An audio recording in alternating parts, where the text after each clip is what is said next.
저는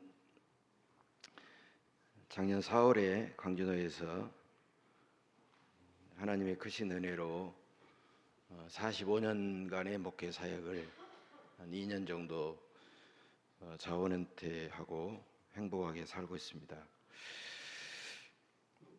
광주에 2003년에 무돌교회 청빙을 받아 13년 동안 섬기다가 우리 한빛교회 작은 집이라고 할 수 있는 광주 예원교회 청빙을 받아서 9년 동안 사역하고 한빛교회를 오면 늘 큰 집, 큰아버지 집 같은 그런 포근함과 따뜻함을 이렇게 느끼곤 했는데 오늘 이렇게 설교할 수 있는 기회를 주신 저희 후배지만 제가 늘 존경하는 우리 허정강 목사님, 그리고 생소하지 않는 여러 장로님들 계시는데 정말 이렇게 설교할 수 있는 기회를 주셔서 깊은 감사를 드립니다. 2000년도 초반에 우리 윤영기 장로님하고 노예일을 막 했던 그 기억이 떠오릅니다. 오늘 와서 뵀으면 얼마나 좋을까요? 근데 건강이 그래서 그 대신 우리 윤여한 장로님께서 또 아드님으로 이렇게 됐다고 그러니까 너무 참 잘 됐고 너무 좀 복되고 귀한 일이다 생각이 되고 다시 한번 늦었지만 축하를 드립니다. 오늘 기독교인답게 산다는 것이라는 주제로 함께 은혜를 나누고자 합니다. 기독교에서 사도 바울은 신약 성경을 무려 13권이나 기록한 사람이고 기독교 이신칭의 같은 기독교의 핵심 교리를 세웠던 기독교에서 아마 가장 중요한 인물 중에 하나입니다.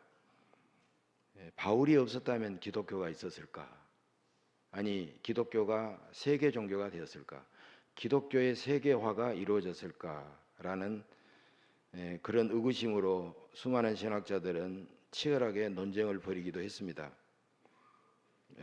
그래서 기독교는 예수교냐, 바울교냐라는 그런 말까지 나온 적이 있어요.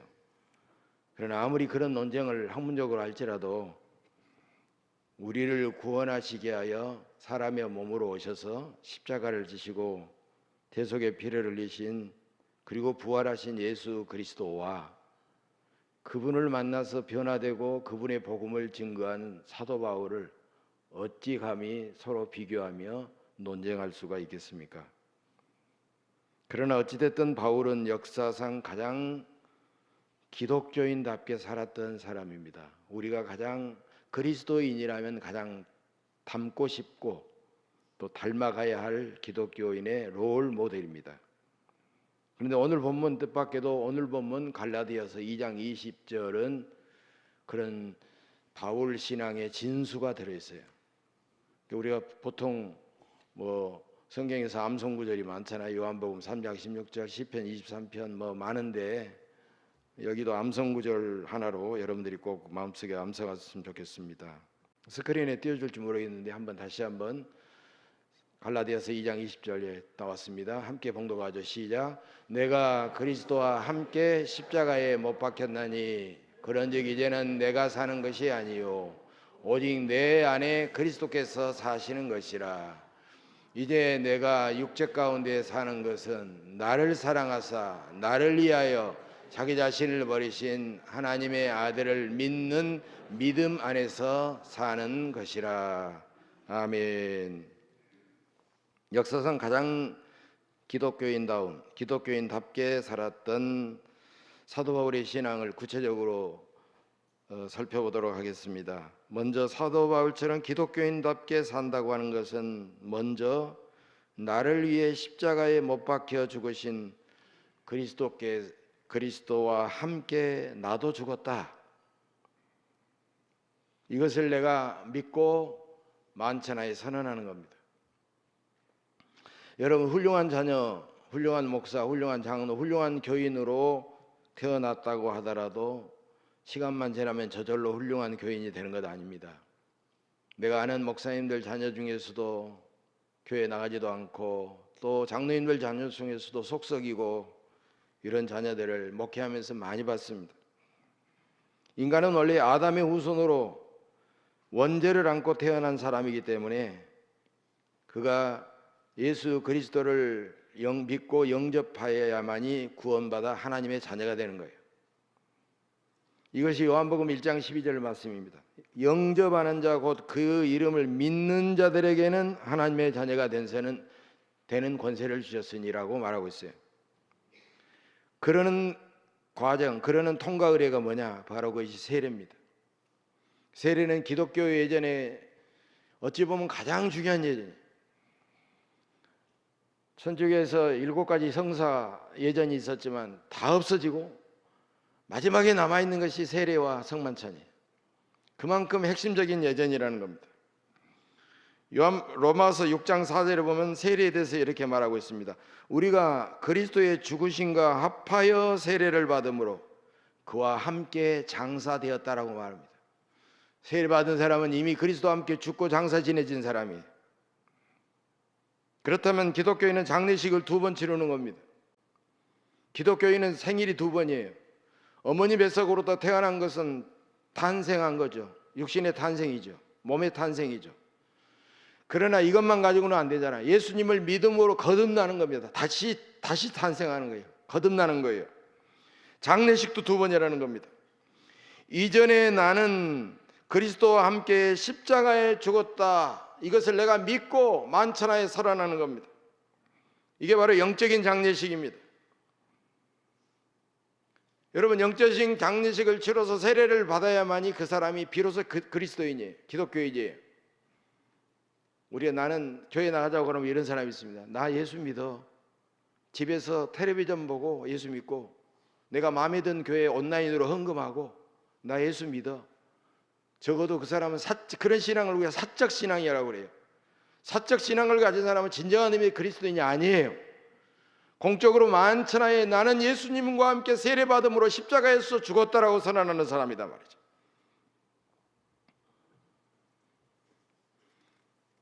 (19세기에) 많은 고아들의 아버지였고 수만 명의 고아들을 길러낸 아버지였고 5만 번 기도해서 5만 번 모두 다 응답받았다는 위대한 기도의 사람, 영국의 조지 뮬러.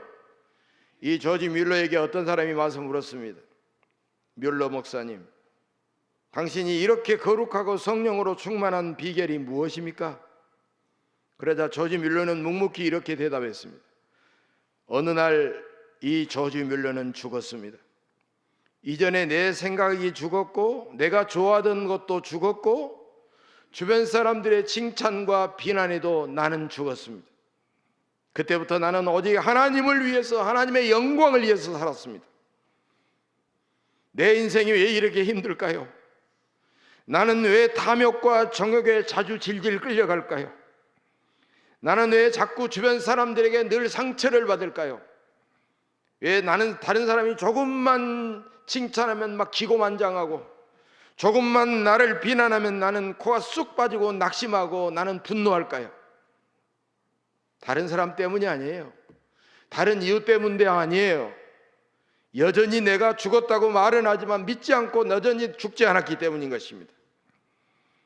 사랑하는 교회 여러분, 그리스도인답게 살아간다고 하는 것은 이전에 나는 주님과 함께 십자가에 못 박혀 죽었다고 믿고 선언한 그런 그리스도인답게 모든 교만과 탐욕과 정욕과 혈기를 이기면서 살아가시기를 간절히 바랍니다. 두 번째로 기독교인답게 산다는 것은 내가 그리스도와 함께 십자가에 죽고 다시 사신 그리스도께서 내가 믿음으로 나의 주인이 되셨기 때문에 이제는 나를 위해 살지 않고 나의 주인이신 그리스도의 삶을 내가 살아내는 겁니다. 내가 내 삶을 사는 것이 아니에요. 내 주인 되신 그리스도의 삶을 내가 대신 살아내는 거예요. 17세기 프랑스의 여성 영성가 잔느 귀영이라는 사람이 있습니다. 이분은 이런 명언을 남겼습니다. 기독교인이 누구냐? 기독교인은 자기 죽음을 경험한 사람이다. 자기 죽음이란 자기 자신에 대한 철저한 무관심이다. 이전에 나는 하나님 앞에 다 잊어버리고 미래의 나는 하나님 앞에 다 맡겨버리고 지금의 나는 하나님 앞에 다 드려버려야 된다고 말하고 있습니다. 잔느 기용의 이 명언은 내 인생의 시작도 하나님께 있고 내 인생의 마지막 종말도 하나님 앞에 있고, 아니 내 생명과 내 자녀와 지식과 재능과 사업도 재물도 내 것 같지만 내 것이 아니라는 거예요. 모두 하나님의 것이라는 하나님의 절대 주권, 절대 소유권을 강조한 말이라는 겁니다. 나의 주인이신 하나님을 더 구체적으로 나의 왕이요 나의 아버지라고 우리는 표현합니다. 하나님은 나의 왕이라는 고백은 어떤 경우에도 하나님 앞에 절대적으로 순종하겠다는 겁니다. 이것이 바로 구약의 수많은 역사입니다.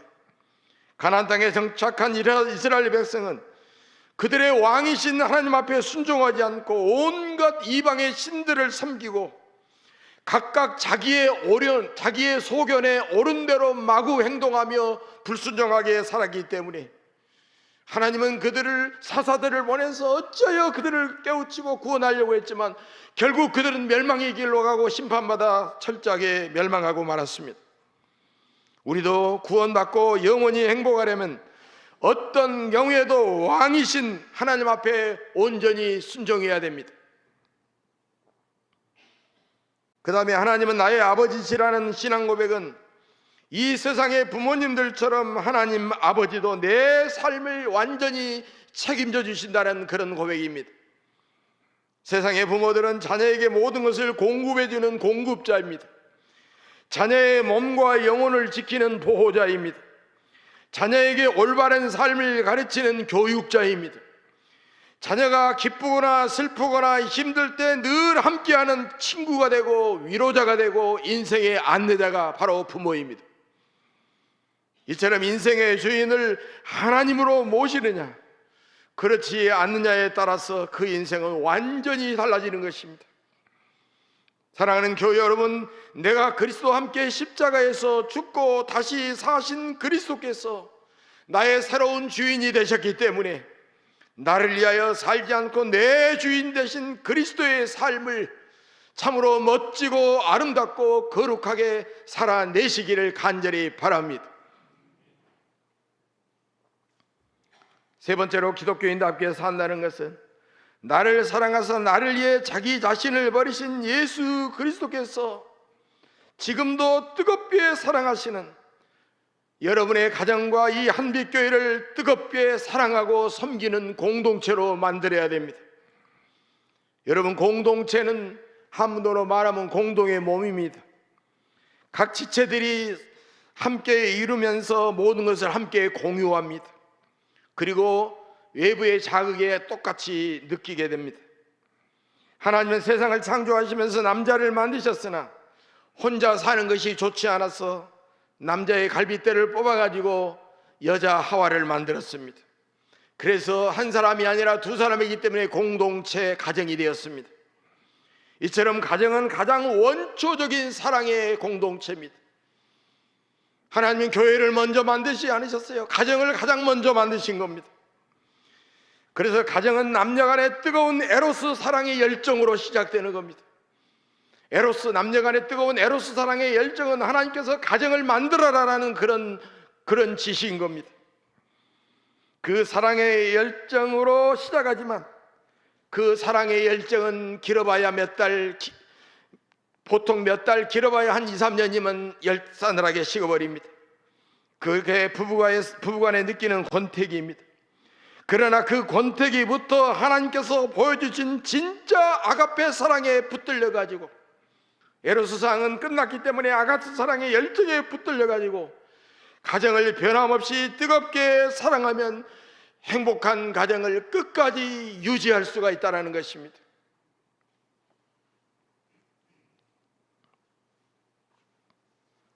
우리 교단 한국기독교 장로의 뼈대를 세우신 장공 김재준 목사님은 인간이 추구하는 영원한 비전과 사역이 있다면 하나님이시고 예수 그리스도께서 추구하신 범우주적 사랑의 공동체다라는 말을 썼어요. 여러분, 멋지지 않아요? 우리 그리스도인들이 추구하는 그런 비전과 우리의 일이 있다면 범우주적인 사랑의 공동체를 이 세상에 이루는 것이다라는 겁니다. 오늘 봉독한 구약 이사야의 본문에서도 사나운 맹수가 순한 초식동물을 해치지 아니하고 서로 공존 공생하면서 하나님이 누구신가? 하나님은 사랑의 하나님, 하나님은 공동체를 기뻐하시는 하나님, 그 하나님을 아는 지식이 세상에 충만한 바로 범우주적인 사랑의 공동체의 비전임을 우리에게 가르쳐주고 있다는 겁니다. 이것은 예수님께서 제자들과 함께 이루신 정의롭고 평화롭고 사랑이 넘치는 하나님 나라의 운동으로 그대로 이어지고 있는 것입니다. 여러분의 가정과 한빛교회는 범우주적인 사랑의 공동체를 이루는 전초기지, 전진기지인 것입니다. 여러분, 우리 가정이 보통 가정이 아니에요. 우리 교회가 보통 교회가 아니에요. 하나님의 이 범우주적인 사랑의 공동체를 이루는 맨 앞에 있는 아름다운 전초기지요 전진기지다라는 겁니다. 여러분은 가정 범우주적인 사랑의 공동체를 이루는 전진기지로서 행복한 가정을 이루기 위하여 얼마나 기도하며 얼마나 애쓰십니까? 특별히 오늘 남신도 주일을 맞이하여 우리 남신도 회원들 여러분들께서 행복한 가정을 위하여 얼마나 여러분들은 기도하며 애쓰십니까? 어떤 8살 된 초등학교 1학년 소녀가 우리 집이라는 제목으로 동시를 썼습니다. 한번 들어보시기 바랍니다. 엄마가 있어서 참 좋다, 나를 사랑해 주니까. 언니가 있어서 참 좋다, 나랑 놀아주니까. 강아지가 있어서 참 좋다, 내 친구가 되어주니까. 냉장고가 있어서 참 좋다, 먹을 것을 많이 넣어두니까. 그런데 아빠는 왜 있는지 모르겠다.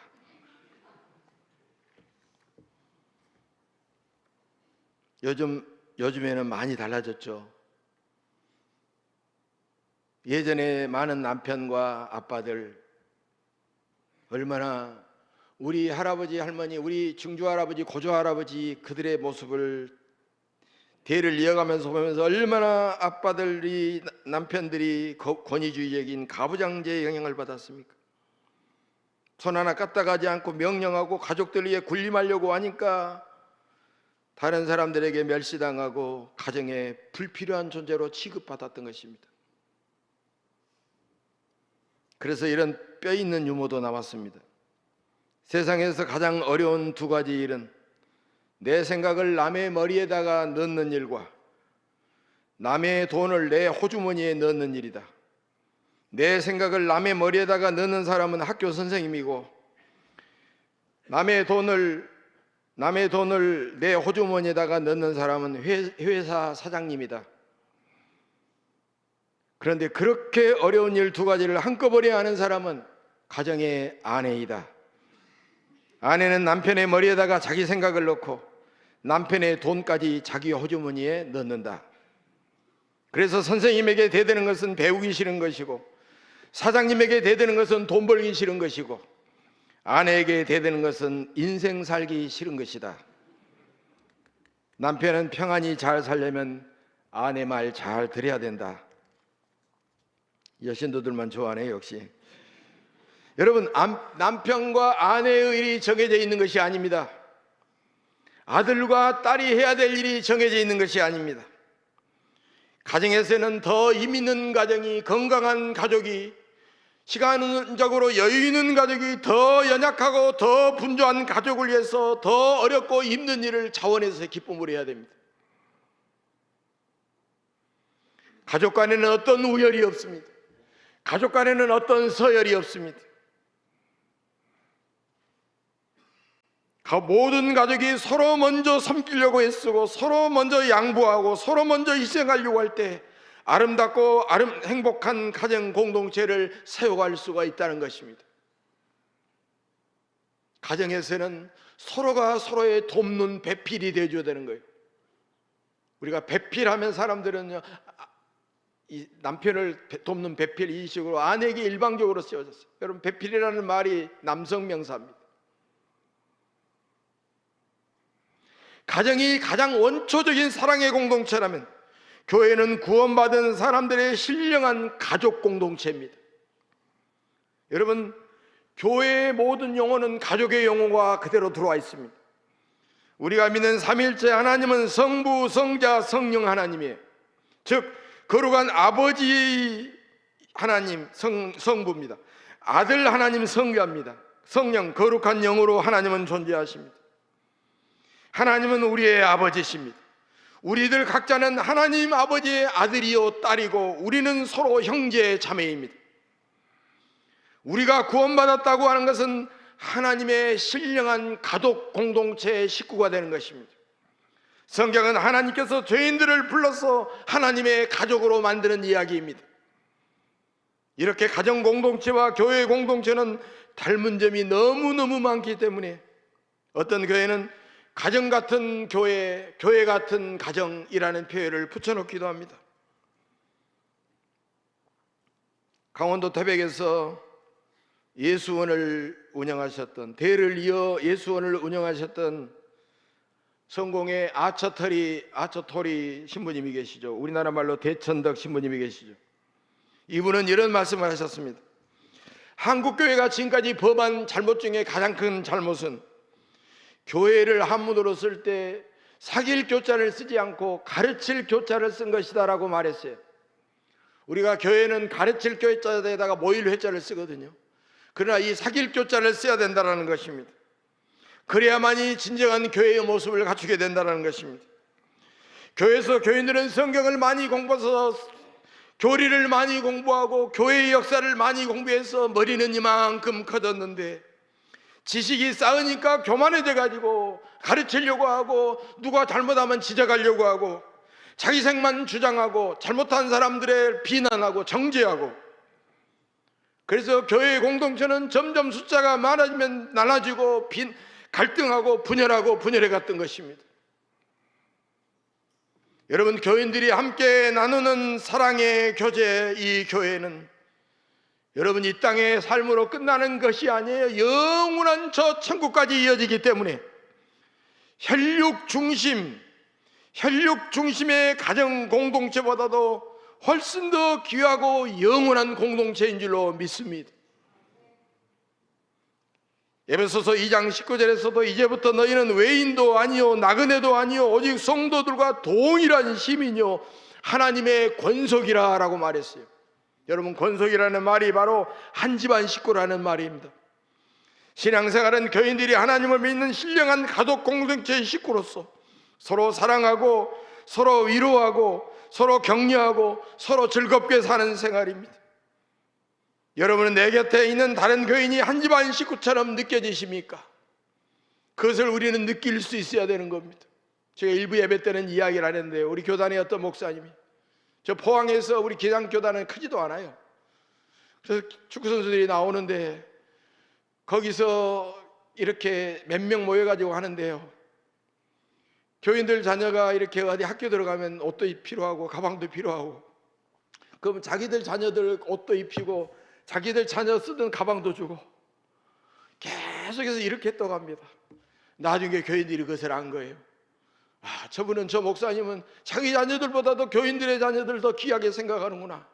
그러니까 교인들이 서로 막 다른 교인들을 막 돌보고 막 구제하고 막 찾아가고 이러면서 막 예배 끝나도 교회 집에 돌아갈 생각도 않고 교회에서 계속 하니까 사람들이 하나씩 둘씩 셋씩 모여지더니 교회가 커지더니요, 처음에는 한 10여 명 모이던 교회가 100여 명까지 모이게 되더라는 거예요. 여러분, 이것이 바로 가족 공동체는 교회 성장의 모습입니다. 이게 바로 권속이라는 뜻이에요. 그래서 교인들은 서로 생각이 달라도 절대로 서로 비난해서는 안 됩니다. 여러분, 교회 안에도 여전히 함부로 말하는 사람들이 있어요. 자기 말만 독점하는 사람도 있어요. 남의 허물을 늘 지적하기 좋아하는 사람도 있습니다. 그리고 이랬다 저랬다 감정이 변덕스러운 사람들도 있습니다. 그리고 남과 늘 어울리기 힘든 사람도 있습니다. 매사에 까탈스러운 사람도 있습니다. 그러나 우리는 그런 사람도 잘 이해하고 그런 사람도 잘 공감해주고 그런 사람도 잘 용납해줘야 된다는 것입니다. 교회는 서로 용서하고 용납하는 공동체입니다. 교회는 서로 더 많이 칭찬하고 막 격려해주는 공동체입니다. 교회는 서로 상처받은 영혼을 위로하고 깊이 서로의 말을 들어주는 경청하는 공동체입니다. 교회는 우리 예수님처럼 남을 많이 배려해주고 남에게 늘 칭찬을 베풀어주는 그런 교회입니다. 교회는 하나님의 신령한 가족 공동체로서 각종 예배와 교제와 성김과 선교 활동에 더 열심히 참여해야 됩니다. 교회에서는 모든 교인이 새가족을 돌보는 새가족부 부원이 되어야 됩니다. 우리 한빛교회를 보니까 새가족위원회로 되어 있더라고요. 다른 교회들은 보통 새가족부 그러는데, 여러분, 우리가 모두 새가족위원회가 되어야 됩니다. 위원들이 되어야 됩니다. 새가족이 오면 먼저 다가가서 따뜻하게 묻고 친절을 베풀어야 됩니다. 새가족 교인들은 왔어도 무뚝뚝하고 냉랭하고 불친절한 교회는 다시 오고 싶은 마음이 없습니다. 그런 교회를 쉽게 떠나가지만 부드럽고 친절하고 따뜻한 교회는 더 많이 몰려오게 되는 것입니다. 여러분은 범우주적 사랑의 공동체를 지향하는 여러분의 가정 공동체와 한빛 교회 공동체를 이루시기를 간절히 바랍니다. 모든 인종과 종파와 사상과 관습을 초월해서 모든 사람을 한없이 존중하고 사랑하는 공동체, 우리 한빛교회를 넘어서 광주 지역과 한민족을 섬기는 공동체, 연약한 사람들을 더 많이 섬기는 그런 공동체, 사람을 넘어 작은 피조물의 신음소리도 들으면서 저들 지극한 그리스도의 사랑으로 돌보는 공동체, 땅끝까지 복음을 전하는 선교의 명령에 온전히 순종하는 선교 공동체, 이런 공동체를 이루시기를 간절히 바랍니다. 이제 나는 십자가에서 죽고 예수님을 나의 온전한 주인으로 모시고 가정 공동체와 한빛교회 공동체를 잘 섬기면서 하나님과 세상 사람들에게 사랑과 칭찬을 받는 여러분이 되시기를 주님의 이름으로 간절히 축복합니다. 기도하겠습니다. 거룩하신 아버지 하나님, 52년 전에 이곳에 광주 한빛교회를 세우시고 지금까지 큰 권능과 사랑으로 인도하신 에베네셀의 은혜에 감사를 드립니다. 이제 우리가 주님과 함께 십자가에서 죽고 우리의 주인 되신 주님의 기쁨과 영광을 위해서 살아가게 하옵소서. 이 사명을 위해 새롭게 결단하는 모든 교인과 특별히 남신도의 주일을 맞이한 남신도들 위해 믿음과 사랑과 권능과 지혜가 충만하게 하옵소서. 우리 주 예수 그리스도의 이름으로 간절히 기도하옵나이다. 아멘.